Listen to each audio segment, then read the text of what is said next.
5 dapur terbesar saat ini itu adalah Yayasan Kemala Bayangkari milik polisi, Perserikatan Muhammadiyah, Manunggal Kartika Jaya TNI Angkatan Darat, YSDP, dan Adi Upaya TNI Angkatan Udara. Ini dapur yang paling banyak, ribuan jumlahnya, dan ini dapur dimiliki oleh orang kaya, Bapak Ibu. Ini banyak sekali poinnya, saya bingung mulai dari mana. Tapi terima kasih Pak, tadi saya juga mengikuti apa yang dilakukan oleh Komisi 9, sudah disampaikan dan juga tidak didengar. Jadi Komisi 9 sudah menyampaikan, tidak didengar, apalagi kami masyarakat sipil. Tapi dalam konteks itu saya juga memahami kami masih punya harapan kepada Bapak Ibu di DPR untuk lebih kuat lagi, karena secara demokrasi ada langkah yang jauh lebih tegas yang bisa diambil oleh DPR ketimbang kami masyarakat sipil. Entah itu hak angket, hak interpelasi mungkin ya. Meskipun ya sekarang usulannya baru panja ya, tapi semoga panja itu juga kemudian menjadi pintu untuk perbaikan lainnya. Saya mungkin merespon beberapa poin Bapak Ibu. Saya juga memahami kegelisahan kita semua ya. Saya kira kita sudah dalam frekuensi yang sama. Tapi pembelajaran besar bagi bangsa ini menurut saya adalah negara tidak bisa berhenti dikelola dari aspek moralitas saja. Moralitas itu tidak cukup, butuh pemikiran teknokratik, dan itulah yang hilang hari ini Bapak Ibu. Dan Pak Prabowo juga secara eksplisit menyampaikan tidak ada banyak naskah akademik dalam kebijakan yang dilakukan. Ini tidak benar. Apakah naskah akademik itu butuh waktu berbulan-bulan, bertahun-tahun? Enggak juga. Kalau dilakukan dengan benar dan cepat, hanya dalam hitungan minggu itu bisa didapatkan begitu. Nah, akhirnya terjadi trial and error begitu. Jadi saya kira kita semua sudah paham kondisi masalahnya. Bahkan sejak awal sebelum MBG itu dilakukan, kami sudah sampaikan kelola oleh sekolah dan komunitas. Jadi kalau usulannya sekarang dekomersialisasi, itulah sebetulnya yang harus dilakukan, sekolah dan komunitas. Karena hanya ada 3 entitas yang paham urusan anak, orang tua, kemudian sekolah, ketiga itu petugas posyandu, puskesmas. Dan libatkan entitas 3 hal ini gitu. Dan itu yang tidak dilakukan. Saya bikin to the point saja Bapak Ibu. Kenapa itu tidak dilakukan? Kenapa lewat vendor-vendor besar? Karena kalau lewat sekolah dan komunitas tidak ada rentenya. Tidak ada 6 juta per hari. Tidak ada uang yang diterima oleh pemilik-pemilik dapur besar itu yang terafiliasi dengan pengambil kebijakan. Nah, itulah yang kemudian terjadi. Nah, bahkan dalam konteks SPPG itu Bapak Ibu, kalau dilakukan wawancara lebih dalam ya, mereka nggak nunggu balik modal 2 tahun. Mereka nunggu balik modal itu 6 bulan. Dengan cara apa? Ya itu diakali makanannya. Bahkan banyak sekali chat ke MBG Watch itu, harga telur 20-an ribu tapi pencatatannya di atas 30 ribu sekarang. Dan itu masif sekali. Nah, dalam konteks saya tahu juga ada asosiasi yang kemudian datang ke DPR. Sebagian besar adalah orang yang punya kekhawatiran juga ya. Tapi saya hanya ingin bilang, kami juga nggak ingin mempertentangkan secara horizontal. Tapi let's make it clear Bapak Ibu, 5 dapur terbesar saat ini itu adalah Yayasan Kemala Bayangkari milik polisi, Perserikatan Muhammadiyah, Manunggal Kartika Jaya TNI Angkatan Darat, YSDP, dan Adi Upaya TNI Angkatan Udara. Ini dapur yang paling banyak, ribuan jumlahnya, dan ini dapur dimiliki oleh orang kaya Bapak Ibu. Dimiliki oleh yayasan yang dimiliki oleh orang kaya Bapak Ibu. Saya hanya ingin perjelas satu hal. Kalau kita bicara the winner dan the losernya, the winner dari MBG ini adalah pemilik dapur yang orang super kaya itu. Siapa the losernya? Relawan SPPG itu. That's true. Tapi juga kita nggak boleh lupa ya, pemilik dapur itu lagi-lagi adalah orang-orang yang terafiliasi dengan ini. Makanya dalam konteks itu saya kemudian masuk ke beberapa pertanyaan tadi ya, mungkin nanti bisa saya sampaikan di akhir terkait dengan transisi yang bisa dilakukan. Tapi panja mungkin bisa menjadi titik awal. Walaupun kalau kita bisa lihat negara lain Bapak Ibu, sistem pengawasannya itu harusnya melekat dalam regulasi. Jadi kalau di Brazil itu, ini studi yang kami sampaikan 1 tahun pelaksanaan MBG, di Brazil itu ada lembaga pengawas independen, CAE. Siapa anggotanya? Orang tua murid, guru, masyarakat sipil, dan pemerintah lokal. Jadi bukan legislatifnya. Tapi Kolombia juga sama, ada namanya juga, ada di laporan kami. Dan di Indonesia nggak ada lembaga pengawas independennya. Ada lembaga kemarin yang coba mau ngusut korupsi, tapi kemudian juga sudah berantem dengan lembaga pengusut korupsi yang lain terkait MBG ini. Jadi ini sangat tidak masuk akal begitu. Nah, berkaitan dengan stunting, kemudian bahwa program ini adalah program mulia, dengan segala kerendahan hati, Bapak Ibu mungkin boleh berpendapat ya, I'm done with this. Karena dalam konteks bernegara, ketika ada uang negara yang hilang, kata-kata mulia membantu rakyat itu nggak relevan lagi, sorry to say. Dan menurut saya di titik ini kita harus apa adanya. Ini lembaga politik ya. Saya mencoba husnuzon dalam banyak hal, tapi dalam konteks politik, apakah kita senaif itu?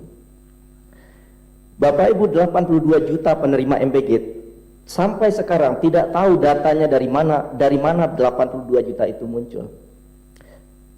Tapi kalau 2024 kita lihat 164 juta pemilih, sesederhana 164 dibagi 2 itu 82 juta. Kenapa targetnya 82 juta? Karena 2029 andai ada 82 juta pemilih menerima makan tiap hari, dikasih tiap hari, sudah pasti 50% plus 1. Ayolah, ini juga lembaga politik.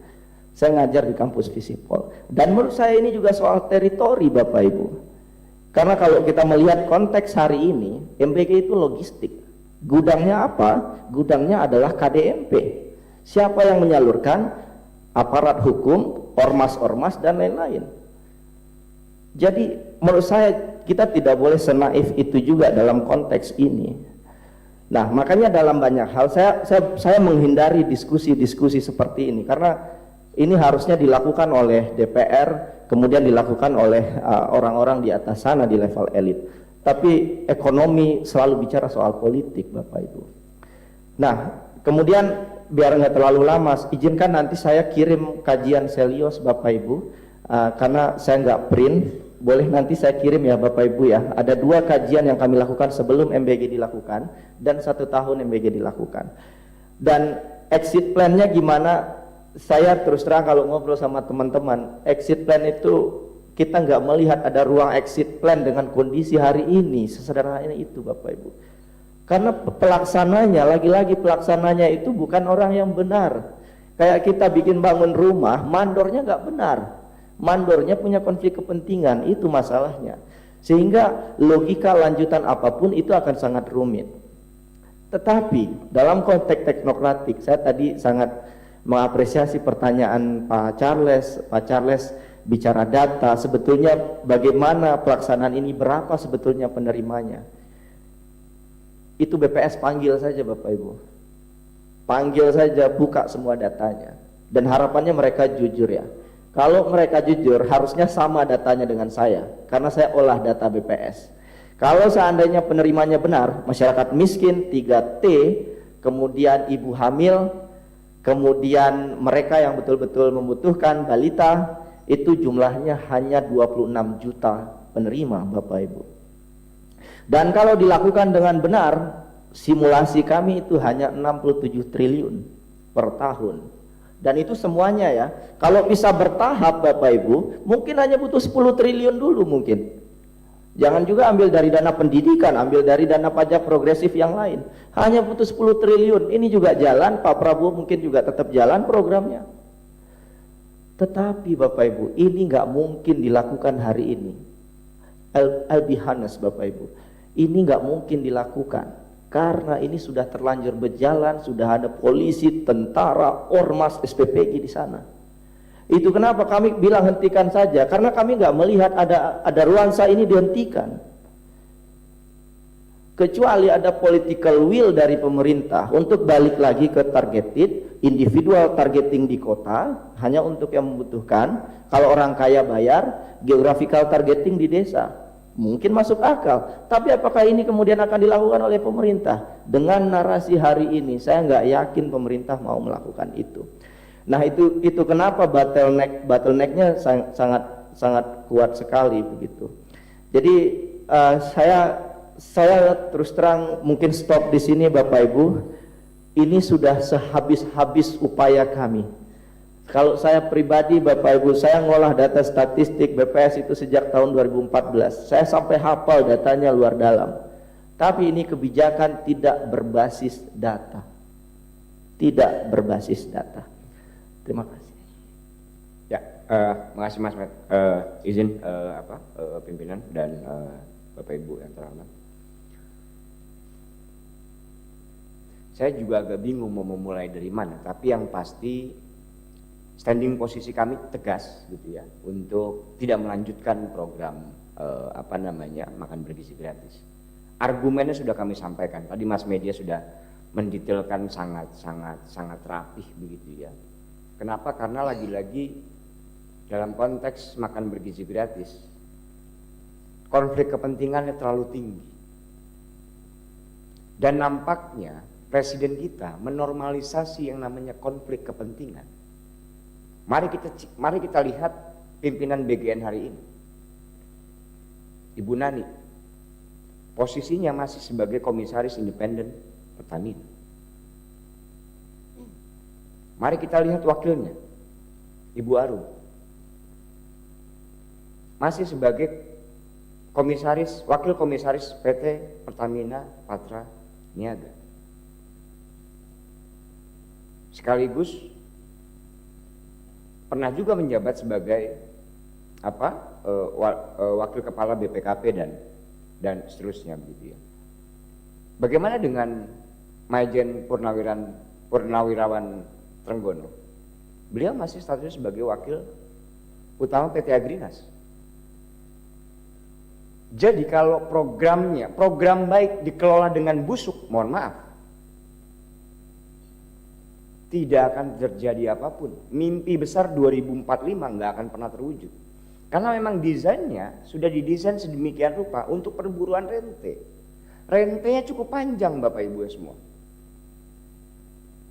Saya dapat cerita di lapangan ada SPPG yang dikelola juga.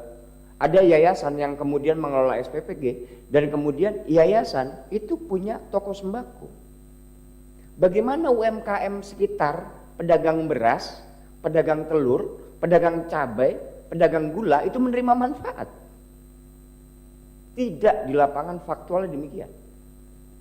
Mimpi besar akan melibatkan kelompok-kelompok peternak, mimpi besar akan melibatkan kelompok petani, bohong besar.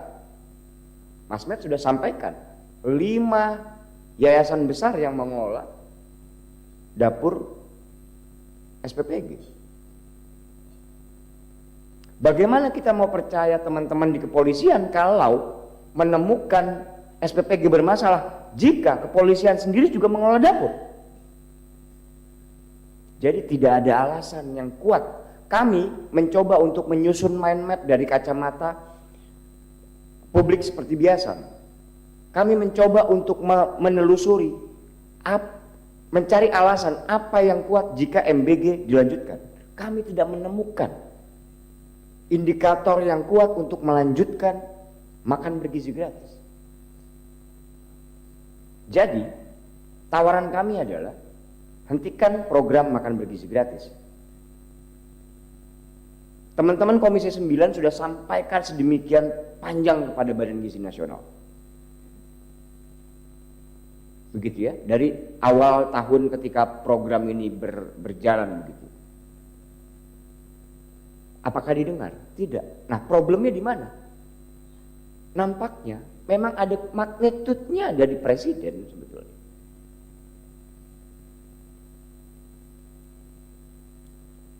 Jadi lagi-lagi saya sependapat dengan Mas Media tadi, kami tidak akan mau memperdebatkan itu karena kami punya posisi tawar yang cukup tegas begitu ya.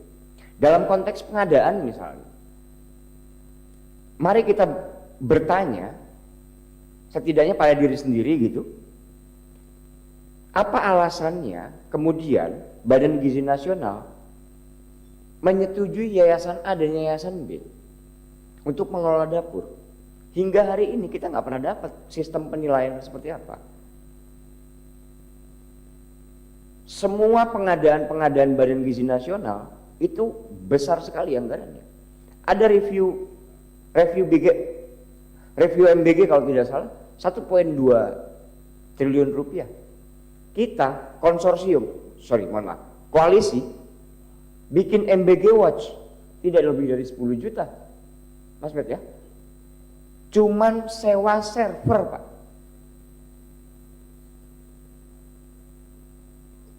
MBG Watch itu pengaduannya cukup dengan WhatsApp, nggak perlu buka sistem, cukup dengan kirim WhatsApp. Kami menemukan ini, kami dapat fotonya, kami dapat geotaggingnya.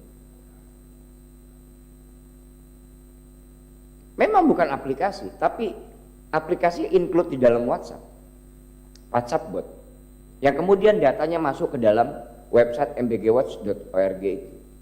Jadi saya mau bilang bahwa lagi-lagi titik tekannya adalah tidak punya alasan yang kuat untuk melanjutkan program makan bergizi gratis begitu. Demikian kira-kira. Teman-teman yang lain,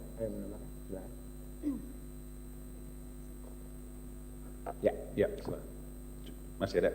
Ya, saya mau merespon pertanyaan Pak Charles itu terkait refocusing jumlah penerima manfaat.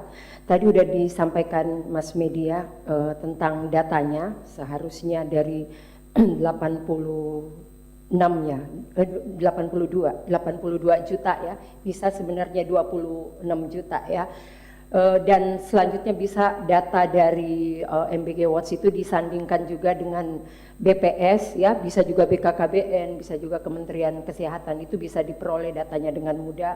Terus provinsi yang dengan angka stunting tertinggi kita juga udah sama-sama tahu ya di mana aja. Terus yang kedua itu ketika misalnya program ini dihentikan atau dilanjutkan di daerah 3T saja, bagaimana dengan dapur-dapur SPPG yang berada di perkotaan? Nah, kalau kita mau misalnya membangun kembali ya di daerah-daerah yang mungkin dapurnya itu belum ada, itu mungkin bisa aja. Dan bagaimana yang di kota, apakah tidak akan lagi dimanfaatkan? Tentunya kan itu jadinya mubazir, kan seperti itu. Nah, tetapi bukan persoalan infrastrukturnya. Bisa aja kita sesuai dengan target sasaran. Jadi yang tadinya misalnya semua anak dapat ya, ini kita fokus kepada target yang memang sesuai, misalnya ibu menyusui, ibu hamil, terus kemudian balita, seperti itu. Infrastrukturnya tetap, tetapi target penerima manfaatnya memang betul-betul orang-orang yang membutuhkan. Tetapi yang menjadi pertanyaan lagi, dapur-dapur ini ternyata dimiliki oleh orang-orang yang seharusnya memang tidak menjadi pengelola di situ.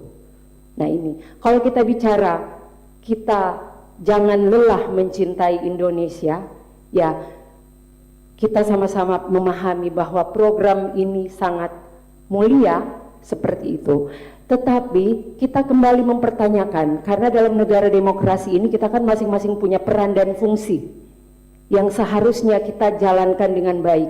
Kita mau sebagai anggota DPR RI dengan fungsi legislasi, penganggaran, dan pengawasannya, kalau itu dijalankan dengan benar-benar, itu tentunya akan mulia. Begitupun juga kami, masyarakat sipil, begitupun petani, buruh, presiden, ketika dia menjalankan fungsi eksekutifnya, mendesain program dengan benar, mengelola program dengan benar, mengelola anggaran dengan benar, itu pasti akan mulia. Tetapi di sini yang menjadi masalah dalam sistem demokrasi kita, yang seharusnya itu tidak, ya, lembaga-lembaga yang seharusnya itu tidak mengelola program MBG ini justru juga masuk Itu yang menjadi pertanyaan. Ada peran, fungsi, dan kewenangan yang di luar batas. Seharusnya itu tidak dijalankan TNI Polri, tetapi itu dilakukan. Kita semua tahu bahwa kepolisian, peran dan fungsi mandat konstitusionalnya adalah menertibkan masyarakat, melindungi masyarakat, keamanan masyarakat. Dan TNI adalah menjaga negara kita dari ancaman yang akan menyerang negara kita. Tapi ini justru memiliki dapur dan mengelola program yang seharusnya itu menjadi ranah sipil. Coba Bapak Ibu bayangkan ketika konflik terjadi, tidak bisa diatasi, polisinya sibuk urus distribusi makanan di daerah terpencil. Negara lain menyerang, ya, rasa kerusuk TNI-nya karena sibuk mengelola dapur. Tidak siap ketika negara kita, iya kan Pak Charles, tidak siap. Coba kita berefleksi. Semua kita sudah ada peran dan fungsinya masing-masing. Ketika itu kita tidak menjalankan sesuai mandat konstitusional, ini negara. Organisasi kecil pun kita ada batas-batas kewenangannya masing-masing. Tapi ini negara, kita ada mandat konstitusional. Kita digaji dari uang rakyat yang 1% pun harus bisa dipertanggungjawabkan. Mungkin itu saja dari saya. Baik, dari saya mungkin singkat saja. Program ini sudah dimulai dengan kecacatan dari berbagai aspek. Cacat secara regulasi, cacat secara desain, cacat secara tujuannya. Tidak sesuai dengan apa yang tercantum dalam Asta Cita Presiden Prabowo Gibran. Jadi kalau ditanya soal exit plan, mari kita berhitung di atas meja. Jika program ini dilanjutkan, ketika tadi Komisi 11 mengatakan, Komisi 9 mengatakan sudah pernah memberikan rekomendasi, bahkan beberapa kali dan tidak didengar. Berarti ada probabilitas yang cukup tinggi ketika nanti mungkin inisiatif apapun yang lahir, entah itu panja atau apapun, juga tidak didengar. Mari kita berhitung di atas meja, apa resiko yang mungkin timbul, dan mari kita berhitung sampai ke resiko yang terburuk. Ketika program ini dihentikan total, dan ketika program ini dijalankan tetap, tanpa melakukan rekomendasi. Karena yang kami lihat 1,5 tahun berjalan adalah kebutatulian pemerintah dalam mendengarkan berbagai elemen masyarakat sipil, bukan hanya peneliti, bukan hanya akademisi, bukan hanya teman-teman medis kesehatan, tenaga kesehatan, ahli kebijakan publik yang maaf disekolahkan oleh pemerintah dengan berbagai beasiswa, tapi pemerintah tidak mau dengar ketika ahli itu kemudian berbicara, memberikan rekomendasi. Jadi mari berhitung di atas meja, kalau program ini dihentikan total, ada resikonya, ada benturannya. Pasti, karena sudah cacat di awal. Berbagai konflik kepentingan itu, bagaimana memperbaikinya? Ada partai politik, ada deal-deal antara lembaga yang harusnya bertugas sebagai aparat penegak hukum untuk membongkar korupsi dengan aparat penegak hukum lainnya. Ketika program ini diteruskan, resikonya juga adalah, mari kita lihat, kita mau punya bayangan dolar Amerika terhadap rupiah itu berapa Bapak Ibu? Yang sanggup kita tahan.